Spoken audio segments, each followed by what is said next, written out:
A lot going on. The blue wave continues. We just picked up another seat in New Mexico. This is actually, I mean, it's amazing to me how the press is minimizing this.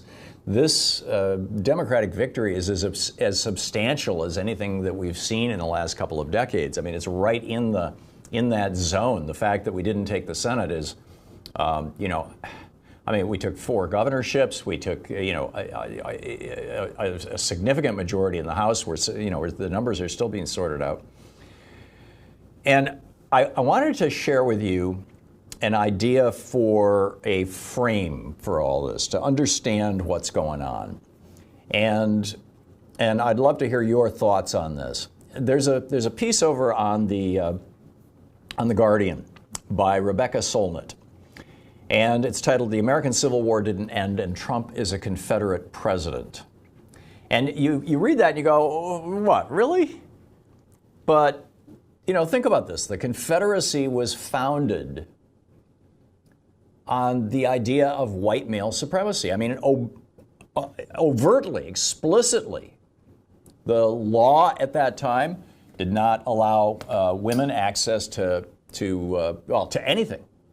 Confederate women in the Confederacy. Now, it was largely true in the North as well, although this varied from state to state.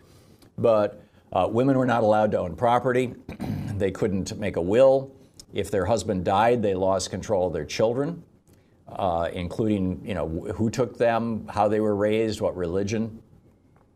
If they were black women, they were bought and sold. If they were white women, it was not that bad, but it could be very, very bad. And the Confederates hated Jews, they hated Catholics. They, it just goes on and on. And I mean, she lays this whole thing out that this is all about white male supremacy. And you think about that, this is Stephen Miller's thing, right? The pathetic incel who is, basically running Trump's immigration policy out of the White House. We don't want people in this country who have who are not Caucasian, basically. Whether it's Hispanics or Asians or obviously people from Africa,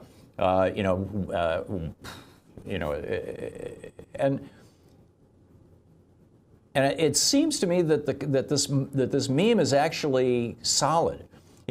When Germany was defeated in World War II, and the Nazi state, which had begun in Bavaria, at that time Germany was, the states were very, very prominent and had a lot more power than they do now in the federal Germany. And the Nazi movement began in Bavaria around Munich and then spread, across Germany. They didn't have a civil war because there wasn't any particular state that was strong enough to fight back, because they were a federal system at that point in time, slightly different than today. I mean, they rewrote the Constitution after World War II. But basically, they've denazified Germany. Now, the right is coming back, and the Alternative for Deutschland Party, AfD, is growing, and it's a right-wing party, but it's not yet explicitly Nazi. And if you look at what South Africa did, they had a Truth and Reconciliation Commission after apartheid, because the Confederate States were enforcing apartheid.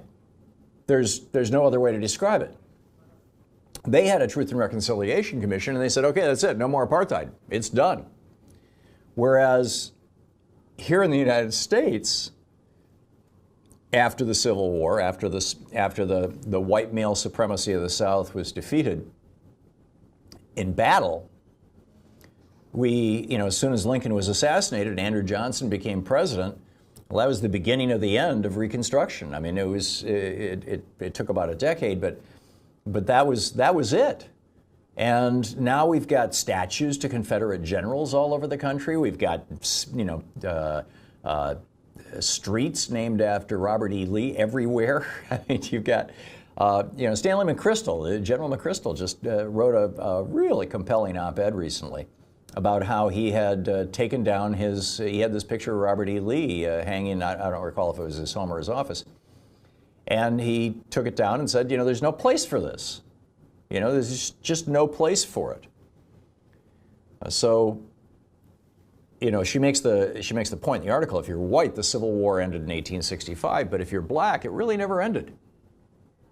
And, you know, we're going to be talking with Greg Palast a little later on in the program about just that, you know, that it really didn't end. I mean, here, Brian Kemp now suppressing the black vote, and you're gonna you know, hear this. We've got a clip. Greg's got a little video clip he's going to share with us. Brian Kemp is declaring victory in Georgia, but Stacey Abrams is saying, hey, wait a minute. Every vote should be counted. Every vote should be counted.